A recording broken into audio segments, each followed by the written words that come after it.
Good morning friends आप सभी का आपके अपने चैनल गुप्ता जी की पाठशाला में वेलकम है। फ्रेंड्स आज है 2 जुलाई 2025 और आज के बनने वाले सभी करंट अफेयर्स की यहाँ चर्चा करेंगे। लेकिन उससे पहले 1 जुलाई 2025 के करंट अफेयर्स का क्विक रिवीजन करते हैं। पहला क्वेश्चन देखते हैं फ्रेंड्स रिवीजन का। भारत की खुफिया agency research and analysis wing यानी कि रॉ के नए प्रमुख कौन नियुक्त हुए हैं? तो इसका आंसर हो जाएगा पराग जैन। अगला क्वेश्चन है फ्रेंड्स, वर्ल्ड एस्टेरॉयड डे कब मनाया जाता है? तो इसका आंसर हो जाएगा 30 जून को।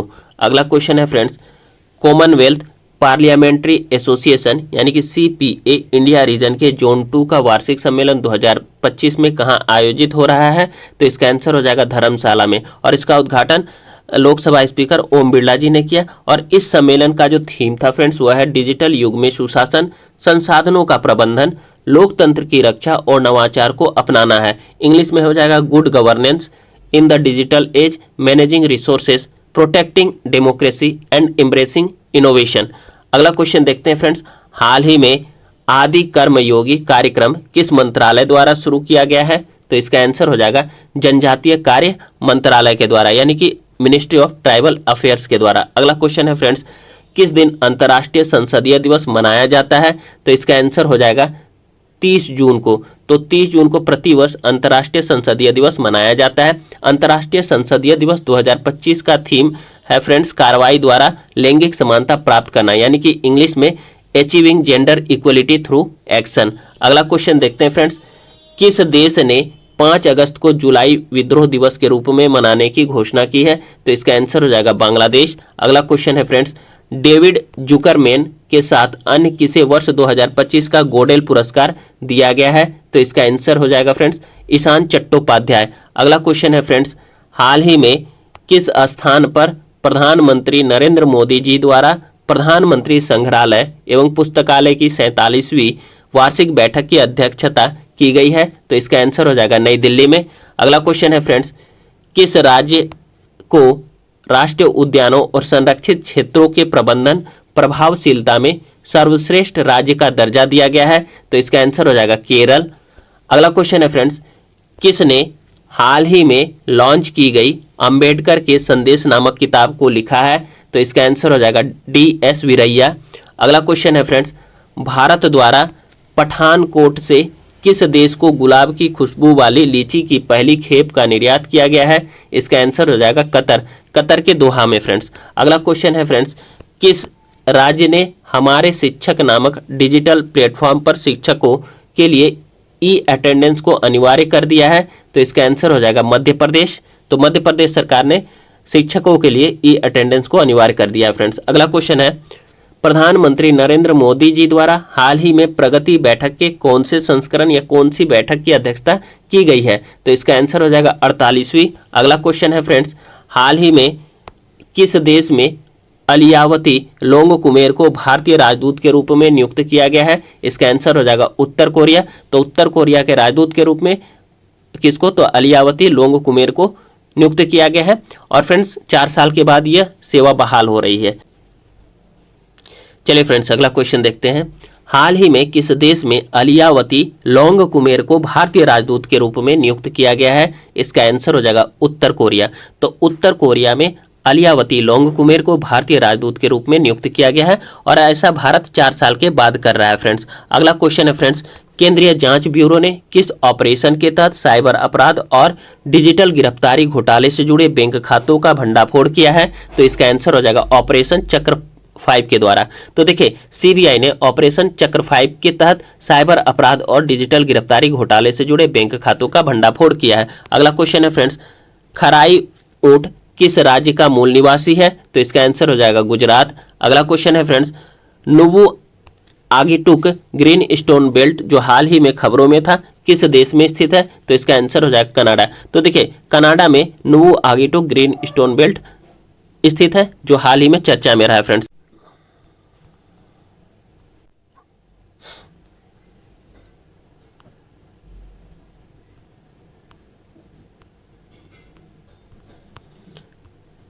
चलिए फ्रेंड्स अब आज के करंट अफेयर्स की चर्चा करते हैं यानी कि 2 जुलाई 2025 के करंट अफेयर्स की चर्चा करते हैं फ्रेंड्स। पहला क्वेश्चन देखते हैं फ्रेंड्स, हाल ही में समाचारों में रहा मायोजेनेसिस क्या है?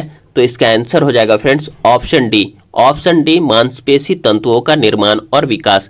तो देखिए हाल ही में समाचारों में चर्चा में रहा मायोजेनेसिस मांसपेशी तंतुओं का निर्माण और विकास से संबंधित है, जो कि अभी हाल ही में शुभांशु शुक्ला जो ISS में गए हैं उसी से रिलेटेड है फ्रेंड्स। तो देखिए डिटेल्स देखते हैं फ्रेंड। देखिए ग्रुप कैप्टन शुभांशु शुक्ला ने हाल ही में अंतर्राष्ट्रीय अंतरिक्ष स्टेशन यानी ISS पर पथ प्रदर्शक मायोजेनेसिस प्रयोगों का शुभारंभ किया है, जो अंतरिक्ष अनुसंधान में भारत की प्रगति को दर्शाता है। मायोजेनेसिस मांसपेशी फाइबर बनाने की प्रक्रिया है। यह एक जटिल और नियंत्रित प्रक्रिया है जो कंकाल की मांसपेशी ऊतक को विकसित करने और बनाए रखने के लिए महत्वपूर्ण है। देखिए फ्रेंड्स, मायोजेनेसिस शरीर की मांसपेशी को बनाने में मदद करता है, जो आंदोलन, मुद्रा और चयापचय का समर्थन करते हैं। यह मायोब्लास्ट नामक अग्रदूत कोशिकाओं के बहुकेंद्रकीय मांसपेशी फाइबर में परिवर्तन के माध्यम से होता है। मायोजेनेसिस का अध्ययन मांसपेशियों की बीमारियों को समझने और उपचार विकसित करने में मदद करता है फ्रेंड्स। अगला चलिए फ्रेंड्स, अब आज के करंट अफेयर्स की चर्चा करते हैं, यानी कि 2 जुलाई 2025 के करंट अफेयर्स की चर्चा करते हैं फ्रेंड्स। पहला क्वेश्चन देखते हैं, हाल ही में समाचारों में रहा मायोजेनेसिस क्या है? तो इसका आंसर हो जाएगा ऑप्शन डी। ऑप्शन डी मांसपेशी तंतुओं का निर्माण और विकास। तो देखिए फ्रेंड्स, हाल ही में समाचारों में रहा मायोजेनेसिस जो है वह मांसपेशी तंतुओं का निर्माण और विकास से संबंधित है। आखिर इसकी चर्चा क्यों हो रही है फ्रेंड्स? क्योंकि अभी अंतरिक्ष स्टेशन ISS में गए शुभांशु शुक्ला इसकी खोज कर रहे हैं फ्रेंड्स। डिटेल्स देख लेते हैं फ्रेंड्स। देखिए ग्रुप कैप्टन शुभांशु शुक्ला ने हाल ही में अंतर्राष्ट्रीय अंतरिक्ष स्टेशन यानी कि ISS पर पथ प्रदर्शक मायोजेनेसिस प्रयोगों का शुभारंभ किया, जो अंतरिक्ष अनुसंधान में भारत की प्रगति को दर्शाता है। मायोजेनेसिस जो है वह मांसपेशी फाइबर बनाने की एक प्रक्रिया है। यह एक जटिल और नियंत्रित प्रक्रिया है जो कंकाल की मांसपेशी ऊतक को विकसित करने और बनाए रखने के लिए महत्वपूर्ण है। फ्रेंड्स, मायोजेनेसिस जो है शरीर की मांसपेशी को बनाने में मदद करता है, जो आंदोलन, मुद्रा और चयापचय का समर्थन करते हैं। यह मायोब्लास्ट नामक अग्रदूत कोशिकाओं के बहुकेंद्रकीय मांसपेशी फाइबर में परिवर्तन के माध्यम से होता है। फ्रेंड्स, मायोजेनेसिस का अध्ययन मांसपेशियों की बीमारियों को समझने और उपचार विकसित करने में मदद करता है। अगला क्वेश्चन देखते हैं फ्रेंड्स। देखिए किस केंद्रीय मंत्री ने दुबई में सार्वजनिक क्षेत्र की NMDC लिमिटेड और मैकॉन लिमिटेड के अंतर्राष्ट्रीय कार्यालयों का उद्घाटन किया है?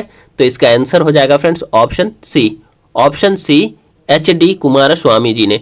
तो देखिए हाल ही में HD कुमारस्वामी जी ने दुबई में सार्वजनिक क्षेत्र की NMDC लिमिटेड और मैकॉन लिमिटेड के अंतर्राष्ट्रीय कार्यालयों का उद्घाटन किया है।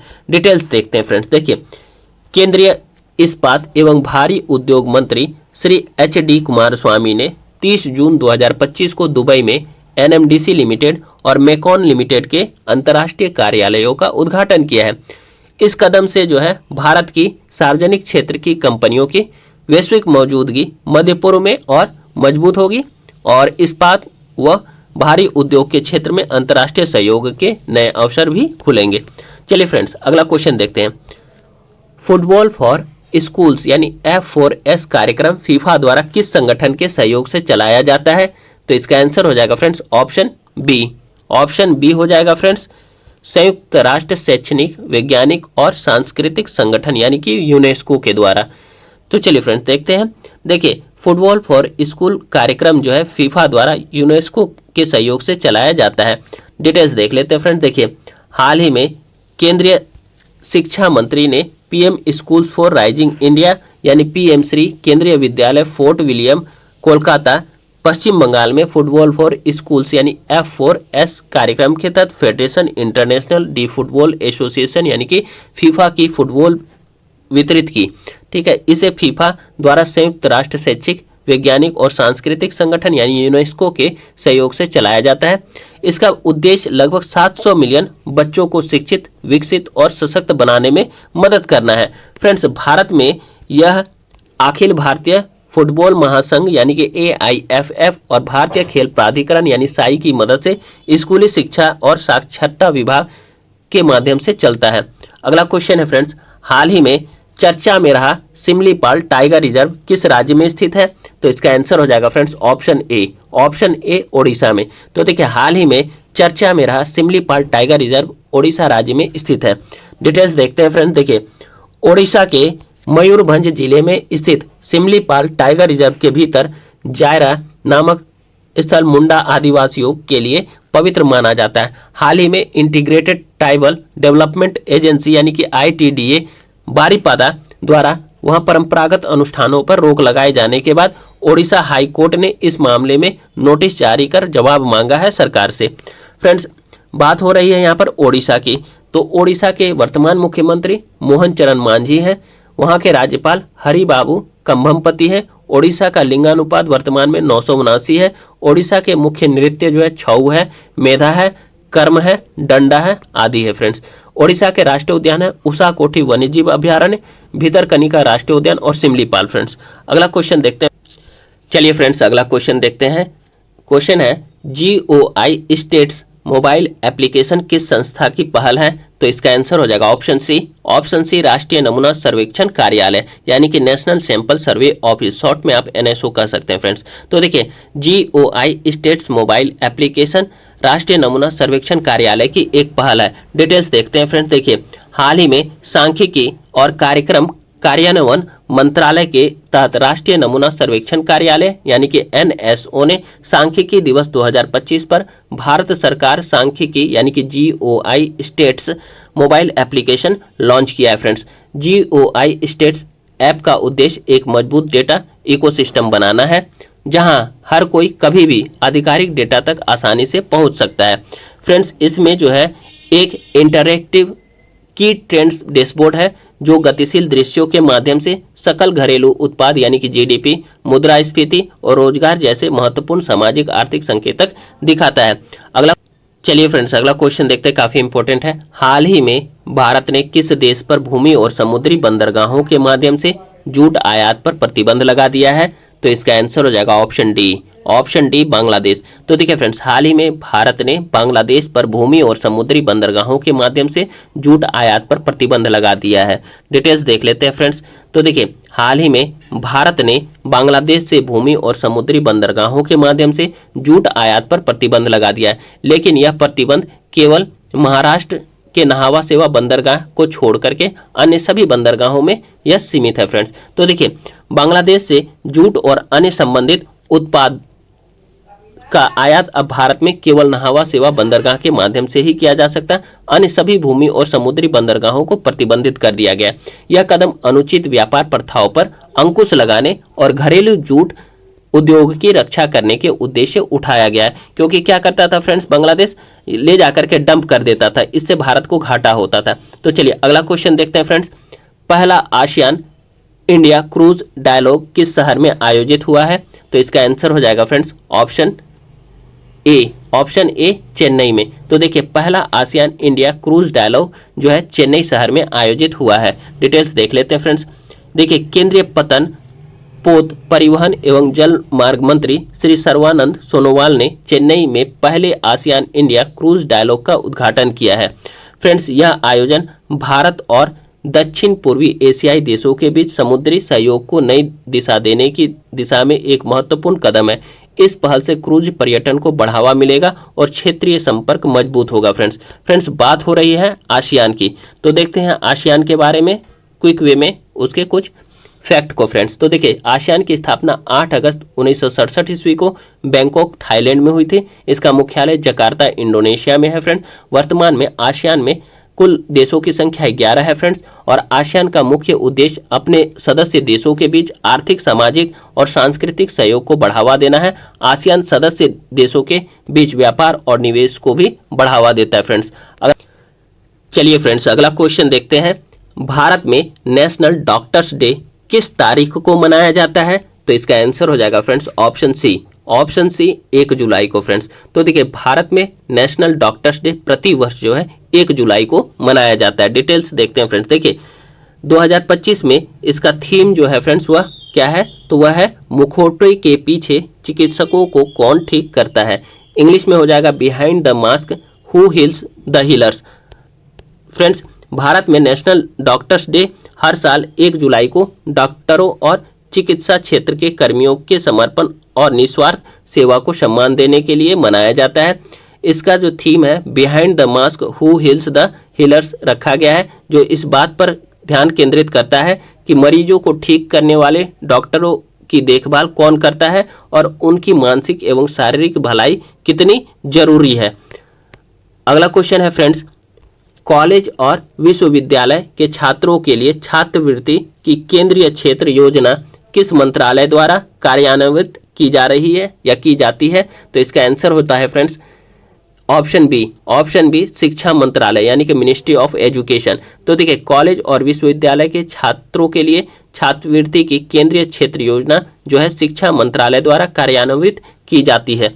डिटेल्स देख लेते हैं फ्रेंड्स। देखिए, केंद्रीय माध्यमिक शिक्षा बोर्ड यानी कि सीबीएसई ने हाल ही में शैक्षणिक वर्ष 2025-26 के लिए कॉलेज और विश्वविद्यालय के छात्रों के लिए छात्रवृत्ति की केंद्रीय क्षेत्र योजना यानी कि CSSS की घोषणा की है और scholarship.gov.in पर राष्ट्रीय छात्रवृत्ति पोर्टल के माध्यम से आवेदन आमंत्रित किए गए हैं फ्रेंड्स। इस योजना को आधिकारिक तौर पर जो है प्रधानमंत्री उच्चतर शिक्षा प्रोत्साहन यानी PMUSP कॉलेज और विश्वविद्यालय के छात्रों के लिए छात्रवृत्ति की केंद्रीय क्षेत्र योजना कहा जाता है और इसे शिक्षा मंत्रालय के तहत उच्च शिक्षा विभाग द्वारा चलाया जाता है फ्रेंड्स। इसका उद्देश्य जो है गरीब परिवारों के प्रभावशाली छात्रों को उच्च अध्ययन के दौरान अपने दैनिक खर्चों का समर्थन करने के लिए वित्तीय सहायता प्रदान करना है। अगला क्वेश्चन देखते हैं फ्रेंड्स, कौन सा खिलाड़ी US open BWF world tour खिताब जीतने वाला पहला भारतीय बन गए हैं? तो इसका आंसर हो जाएगा friends option C Ayush Shetty. तो देखिए, हाल ही में Ayush Shetty US open BWF world tour खिताब जीतने वाले पहले भारतीय बन गए हैं। डिटेल्स देखते हैं फ्रेंड्स। देखिए, भारत के उभरते बैडमिंटन खिलाड़ी आयुष शेट्टी ने US ओपन सुपर 300 के पुरुष एकल फाइनल में कनाडा के ब्रायन यांग पर सीधे गेम में जीत के साथ अपना पहला BWF विश्व टूर खिताब जीत लिया है। इसके साथ ही इस सत्र में भारत का खिताबी सूखा भी खत्म हुआ है फ्रेंड्स। 2023 में जूनियर विश्व चैंपियनशिप के कांस्य विजेता 20 वर्षीय आयुष ने तीसरी वरीयता प्राप्त यांग को 47 मिनट में 21-18, 21-13 से हरा दिया। वहीं महिला एकल फाइनल में जो है 16 वर्षीय तन्वी शर्मा 6 वर्षीय अमेरिकी बेवेन झांग से 3 गेम तक चले संघर्षपूर्ण मुकाबले में हारकर उप विजेता रही। अपना पहला विश्व टूर फाइनल खेल रही तन्वी ने गैर वरीय रही, जो 46 मिनट में 11-21, 21-16 और 10-21 से हार का सामना करना पड़ा फ्रेंड्स। अगला क्वेश्चन देखते हैं फ्रेंड्स, रग्बी प्रीमियर लीग के पहले संस्करण का आयोजन कहाँ किया गया है जिसका खिताब चेन्नई बुल्स ने जीता है? तो इसका आंसर हो जाएगा फ्रेंड्स ऑप्शन बी मुंबई में। तो देखिए, रग्बी प्रीमियर लीग के पहले संस्करण का आयोजन जो है मुंबई में किया गया है जिसका खिताब चेन्नई बुल्स ने जीता है। डिटेल्स देख लेते हैं फ्रेंड्स। देखिए, GMR रग्बी प्रीमियर लीग का पहला संस्करण 15 से 29 जून 2025 तक मुंबई फुटबॉल एरिना महाराष्ट्र में आयोजित किया गया था। Friends, GMR rugby premier league के पहले सीजन का फाइनल मैच जो है चेन्नई बुल्स और दिल्ली रेड्स के बीच खेला गया था। इस मुकाबले में चेन्नई बुल्स ने दिल्ली रेड्स को 41-0 से हराकर खिताब अपने नाम किया। इस लीग के इतिहास की सबसे बड़ी जीत भी यह रही है फ्रेंड्स। लीग चरण में टॉप पर रही हैदराबाद हीरोज ने ब्रॉन्ज मेडल अपने नाम किया। उसने तीसरे स्थान के मुकाबले में बेंगलुरु ब्रेव हार्ट्स को 17-12 से हराया है फ्रेंड्स। अगला क्वेश्चन देखते हैं फ्रेंड्स, हाल ही में 15 गीगावाट अक्षय ऊर्जा हासिल करने वाली पहली भारतीय कंपनी कौन बन गई है? तो इसका आंसर हो जाएगा friends option C Adani green energy. तो देखिए, हाल ही में 15 गीगावाट अक्षय ऊर्जा हासिल करने वाली पहली भारतीय कंपनी अडानी ग्रीन एनर्जी बन गई है। डिटेल्स देख लेते हैं फ्रेंड्स। देखिए, Adani green energy 15 gigawatt Akshay ऊर्जा हासिल करने वाली पहली भारतीय कंपनी बन गई है। जून 2025 तक 15,539.9 मेगावाट की स्थापित क्षमता के साथ AGEL अब भारत के अक्षय ऊर्जा क्षेत्र का नेतृत्व कर रही है फ्रेंड्स। भारत की सबसे बड़ी अक्षय ऊर्जा कंपनी और वैश्विक स्तर पर शीर्ष 10 स्वतंत्र बिजली उत्पादकों में से एक बनाती है इसको। ठीक है, यह उपलब्धि न केवल हरित ऊर्जा क्षेत्र में भारत के बढ़ते प्रभुत्व को दर्शाती है, बल्कि 2030 तक AGEL के 50 गीगावाट तक पहुंचने की महत्वाकांक्षी लक्ष्य के लिए भी आधार तैयार करती है। फ्रेंड्स, ये जो उन्होंने 15 गीगावाट अक्षय ऊर्जा जो प्राप्त किया है वो अलग अलग स्रोतों से प्राप्त किया, जिसमें सौर ऊर्जा से उन्होंने 11,005.5 मेगावाट ऊर्जा का उत्पादन किया, पवन ऊर्जा से 1,977.8 मेगावाट का उत्पादन किया, और वहीं हाइब्रिड परियोजना पवन सौर से 2,556.6 मेगावाट का उत्पादन प्राप्त किया है फ्रेंड्स। और कुल मिलाकर के यह जो है 15 गीगावाट बन जाता है फ्रेंड्स। चलिए अगला क्वेश्चन देखते हैं फ्रेंड्स। हाल ही में किसे केंद्रीय प्रत्यक्ष कर बोर्ड यानी कि CBDT का अध्यक्ष नियुक्त किया गया है? तो इसका आंसर हो जाएगा friends option C Ravi Agarwal को। तो देखिए फ्रेंड्स, हाल ही में केंद्रीय प्रत्यक्ष कर बोर्ड का अध्यक्ष जो है रवि अग्रवाल को नियुक्त किया गया है।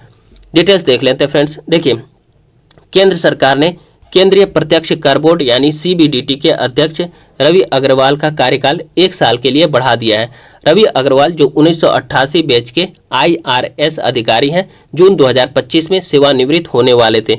नए आदेश के अनुसार अब वे जून 2026 तक CBDT के चेयरमैन पद पर बने रहेंगे। बात हो रही है यहाँ पर CBDT की फ्रेंड्स। तो देखते हैं CBDT है क्या। तो देखिए, केंद्रीय प्रत्यक्ष कर बोर्ड भारत सरकार के वित्त मंत्रालय के राजस्व विभाग के तहत एक वैधानिक निकाय है। यह आयकर विभाग के माध्यम से आयकर और कॉर्पोरेट कर सहित प्रत्यक्ष करों के प्रशासन की देखरेख करता है। CBDT का गठन जो है 1964 ईस्वी में केंद्रीय राजस्व बोर्ड अधिनियम 1963 के तहत किया गया था फ्रेंड्स। अगला क्वेश्चन देखते हैं। हाल ही में किस स्थान पर केंद्रीय गृह मंत्री अमित शाह ने हल्दी बोर्ड मुख्यालय का उद्घाटन किया है? तो इसका आंसर हो जाएगा ऑप्शन डी निजामाबाद। तो देखिए फ्रेंड्स, हाल ही में निजामाबाद में केंद्रीय गृह मंत्री अमित शाह जी ने हल्दी बोर्ड का मुख्यालय का उद्घाटन किया है। डिटेल्स देख लेते हैं फ्रेंड। देखिए, केंद्रीय गृह मंत्री अमित शाह ने तेलंगाना के निजामाबाद में हल्दी बोर्ड के राष्ट्रीय मुख्यालय का उद्घाटन किया है। हल्दी बोर्ड की स्थापना निजामाबाद के हल्दी किसान की एक प्रमुख मांग रही है और यह एक प्रमुख चुनावी मुद्दा भी था फ्रेंड्स, केंद्र सरकार ने 2030 तक हल्दी का निर्यात $1 अरब तक करने का लक्ष्य रखा है। हल्दी बोर्ड जो है पैकिंग, ब्रांडिंग, विपणन व निर्यात पर ध्यान केंद्रित करेगा। चलिए फ्रेंड्स, अगला क्वेश्चन देखते हैं, काफी इंपॉर्टेंट है। हाल ही में किस स्थान पर केंद्रीय गृह मंत्री अमित शाह जी ने हल्दी बोर्ड मुख्यालय का उद्घाटन किया है? तो इसका आंसर हो जाएगा फ्रेंड्स ऑप्शन डी निजामाबाद में। तो देखिए फ्रेंड्स, हाल ही में निजामाबाद में केंद्रीय गृह मंत्री अमित शाह जी ने हल्दी बोर्ड मुख्यालय का उद्घाटन किया है। डिटेल्स देखते हैं फ्रेंड्स। देखिए, केंद्रीय गृह मंत्री अमित शाह ने तेलंगाना के निजामाबाद में हल्दी बोर्ड के राष्ट्रीय मुख्यालय का उद्घाटन किया। हल्दी बोर्ड की स्थापना निजामाबाद के हल्दी किसानों की एक प्रमुख मांग रही है और यह एक प्रमुख चुनावी मुद्दा भी था। फ्रेंड्स, केंद्र सरकार ने 2030 तक हल्दी का निर्यात $1 अरब तक करने का लक्ष्य रखा है। बोर्ड जो है हल्दी की पैकिंग, ब्रांडिंग, विपणन व निर्यात पर ध्यान केंद्रित करेगा फ्रेंड्स। अगला क्वेश्चन देखते हैं फ्रेंड्स। किसने 1 जनवरी 2026 से दोपहिया वाहनों में एंटी लॉक ब्रेकिंग सिस्टम यानी कि ABS अनिवार्य करने की घोषणा की है? तो इसका आंसर हो जाएगा ऑप्शन बी भारत सरकार ने यानी कि गवर्नमेंट ऑफ इंडिया ने। तो देखिए, हाँ, केंद्र सरकार ने या भारत सरकार ने 1 जनवरी 2026 से दोपहिया वाहनों में एंटी लॉक ब्रेकिंग सिस्टम अनिवार्य करने की घोषणा की है। डिटेल्स देखते हैं फ्रेंड। देखिए, भारत सरकार के सड़क परिवहन और राजमार्ग मंत्रालय ने 1 जनवरी 2026 से सभी नए दोपहिया वाहनों में एंटी लॉक ब्रेकिंग सिस्टम अनिवार्य करने की घोषणा की है। यह नियम सभी दोपहिया वाहनों पर लागू होगा, चाहे उनकी इंजन क्षमता कुछ भी हो। यह नियम सभी इंजन क्षमताओं पर लागू होगा, यानी कि 125 सीसी से कम और 125 सीसी से अधिक क्षमता वाले दोपहिया वाहनों दोनों पर यह नियम लागू होगा फ्रेंड्स, यहाँ बात हुई है एंटी लॉक ब्रेकिंग सिस्टम की। तो देखते हैं एंटी लॉक ब्रेकिंग सिस्टम होता क्या है फ्रेंड्स। तो देखिए, एंटी लॉक ब्रेकिंग सिस्टम को अचानक ब्रेक लगाने के दौरान पहिए के लॉक होने से बचाने के लिए डिजाइन किया गया है, जिससे फिसलने और दुर्घटनाग्रस्त होने की संभावना कम हो जाती है। सरकार के नवीनतम आंकड़ों के अनुसार 2022 में भारत में हुई 1,51,997 सड़क दुर्घटनाओं में से लगभग 20% दुर्घटनाएं दोपहिया वाहनों के कारण हुई थी। अगला क्वेश्चन देखते हैं फ्रेंड्स। प्रधानमंत्री द्वारा हाल ही में तेलंगाना में हुए दवा फैक्ट्री विस्फोट में मारे गए लोगों के परिजनों को कितना मुआवजा देने की घोषणा की गई है? तो इसका आंसर हो जाएगा फ्रेंड्स ऑप्शन डी 2 लाख रुपए। कितना? तो 2 लाख रुपए। चलिए फ्रेंड्स देखते हैं। देखिए, प्रधानमंत्री नरेंद्र मोदी जी द्वारा हाल ही में तेलंगाना में हुए दवा फैक्ट्री विस्फोट में मारे गए लोगों के परिजनों को 2 लाख रुपए मुआवजा देने की घोषणा की है। डिटेल्स देखते हैं फ्रेंड्स। देखिए, प्रधानमंत्री नरेंद्र मोदी जी ने घोषणा की है कि सिगाची इंडस्ट्रीज प्राइवेट लिमिटेड में प्रत्येक मृत के परिजनों को PMNRF से 2 लाख रुपए की अनुग्रह राशि दी जाएगी। घायलों को 50,000 रुपए दिए जाएंगे। लेकिन वहीं तेलंगाना के मुख्यमंत्री रेवंत रेड्डी ने अधिकारियों को निर्देश दिया है कि वे संगारेड्डी के इस्नापुर के पश्मीलाराम में सिगाची इंडस्ट्रीज प्राइवेट लिमिटेड में हुए विस्फोट में मारे गए श्रमिकों के परिवारों को 1 करोड़ रुपए का मुआवजा प्रदान करें। कई घायलों को 10 लाख रुपए देने के निर्देश भी जारी किए गए हैं कहाँ? तेलंगाना के मुख्यमंत्री के द्वारा। चलिए फ्रेंड्स, अगला क्वेश्चन देखते हैं। विकास के लिए वित्तीय सम्मेलन के कौन से संस्करण का आयोजन स्पेन में किया गया है? तो इसका आंसर हो जाएगा फ्रेंड्स ऑप्शन बी चौथे यानी कि 4th। तो देखिए, विकास के लिए वित्तीय सम्मेलन के चौथे संस्करण का आयोजन स्पेन में किया जाएगा।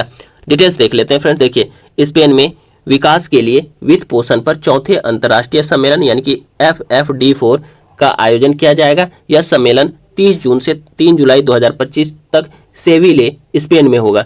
इस सम्मेलन में वैश्विक नेता विकासशील देशों में 2030 सतत विकास लक्ष्यों को प्राप्त करने के लिए आवश्यक धन की कमी को संबोधित करने के लिए मिलेंगे। फ्रेंड्स सम्मेलन में नए और उभरते मुद्दों पर भी चर्चा की जाएगी और सतत विकास लक्ष्यों को पूरी तरह से लागू करने के लिए अंतर्राष्ट्रीय वित्तीय सुधारों का समर्थन किया जाएगा।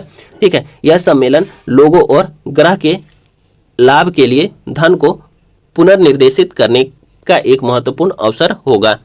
अगला क्वेश्चन देखते हैं फ्रेंड्स, काफी इंपॉर्टेंट है फ्रेंड्स। किस दिन संथाल जनजाति द्वारा अंग्रेजों के खिलाफ आजादी की लड़ाई की याद में हूल दिवस मनाया जाता है? तो इसका आंसर हो जाएगा फ्रेंड्स ऑप्शन सी 30 जून को। तो फ्रेंड्स, प्रतिवर्ष जो है संथाल जनजातियों द्वारा अंग्रेजों के खिलाफ आजादी की लड़ाई की याद में हूल दिवस मनाया जाता है। डिटेल्स देख लेते हैं फ्रेंड्स। देखिए, हूल दिवस हर साल 30 जून को 1855 के संथाल विद्रोह की याद में मनाया जाता है, जो ब्रिटिश औपनिवेशिक शासन और सामंती जमींदारी व्यवस्था के खिलाफ पहला आदिवासी विद्रोह था। इस आंदोलन की शुरुआत संथाल जनजाति ने की थी, जिसका नेतृत्व मुख्य रूप से सिद्धो कान्हू मुर्मू ने किया था, जिसमें हजारों आदिवासी पुरुषों और महिलाओं का समर्थन था। यह झारखंड, पश्चिम बंगाल, ओडिशा, असम और बिहार के आदिवासी समुदायों के लिए सांस्कृतिक गौरव, स्मरण और प्रतिरोध का दिन है। फ्रेंड्स, संथाली भाषा में हूल शब्द का अर्थ क्रांति, विद्रोह या प्रतिरोध होता है। संथाल विद्रोह का नेतृत्व सिद्धो कान्हू चांद भैरव ने किया था। फ्रेंड्स, अगला क्वेश्चन देखते हैं फ्रेंड्स। किस देश में बिना सिलिकॉन के दुनिया के पहले कंप्यूटर का निर्माण किया गया है? तो इसका आंसर हो जाएगा ऑप्शन बी अमेरिका में। फ्रेंड्स, तो देखिए, हाल ही में बिना सिलिकॉन के दुनिया के पहले कंप्यूटर का निर्माण अमेरिका में किया गया है। फ्रेंड्स, डिटेल्स देख लेते हैं। देखिए, अमेरिका के पेंसिल्वेनिया स्टेट यूनिवर्सिटी के नैनो फैब्रिकेशन यूनिट में शोधकर्ताओं ने सिलिकॉन के बिना ही एक कंप्यूटर का निर्माण किया है। अनुसंधान दल ने दुनिया के पहले CMOS मोलिब्डेनम डाइसल्फाइड और टंगस्टन डाइसेलेनाइड जैसी सामग्रियों का उपयोग करके बनाया है और कंप्यूटर के सफल संचालन का प्रदर्शन किया है, जिसे 2 आयामी या 2D सामग्रियों से बनाया गया है। फ्रेंड्स, जो कागज के समान पतले हैं लेकिन नैनो स्तर पर है। अब देखिए, पूरक धातु ऑक्साइड अर्धचालक यानी कि कॉम्प्लीमेंट्री मेटल ऑक्साइड सेमीकंडक्टर या CMOS का इस्तेमाल इलेक्ट्रॉनिक सर्किट डिजाइन करने में व्यापक रूप से किया जाता है। फ्रेंड्स, यह कम बिजली खपत करता है और ज़्यादा घटकों को समायोजित करता है। चलिए फ्रेंड्स, आज का सेशन भी यहीं समाप्त होता है। कल पुनः आप लोगों के समक्ष नए सेशन के साथ आऊँगा। फ्रेंड्स, आप लोग गुप्ता जी की पाठशाला यूट्यूब चैनल को सब्सक्राइब कीजिए, अधिक से अधिक लाइक कीजिए, अधिक से अधिक शेयर कीजिए और अधिक से अधिक कमेंट कीजिए। फ्रेंड्स, धन्यवाद। Have a great day friends.